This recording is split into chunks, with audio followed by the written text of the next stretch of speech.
Madare alituwe kurekeza na masomo manje. Madare alituwe kurekeza na masomo. Hati dile wana angu somo ndara. Amiri jesu kudaro.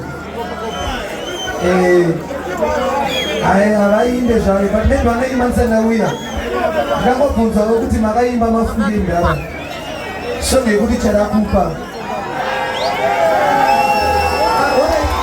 Sorry. Bisati nenda kure ndara. Ini namu ndakazvimiri nani. Apa muronzi zvinoda kutenga riya. Ndanga ndafunga kuti mamasagwa ne 2 weeks. Kuti shaika pandi makazonodarikira zvenyu. Ina kundora ndofunga kuti that's the best album. Rekuti munhu akaridza sungura awite skip. Kubva pekutanga kusvika kupedzisira. Zvinoda kutendwa.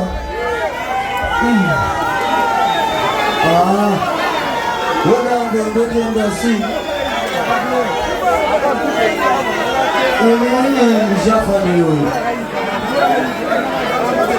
Dara wako. Dara. Nani tata kaditsikira. Abanasa kana wako abameni usi. Zaziri zongara. Iseri kudito matese ndikuwe kumanje. Tata na isubizi. Aka kandi bastendi ukwe kukaika ga. Kazotorwa. Ya bakazula na yasi. Yagenda kampa iri kumayambara. Ichiri ne musongara isete yabapa. Yo kugabiri sida.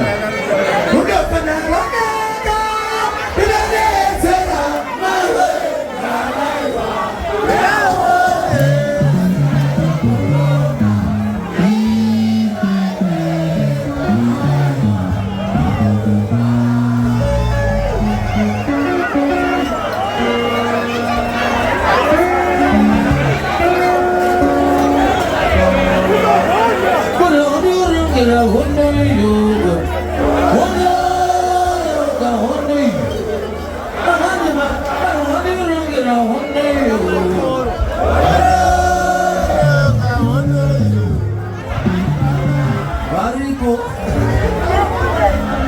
Asiko kukurana maiwa wakona kushaya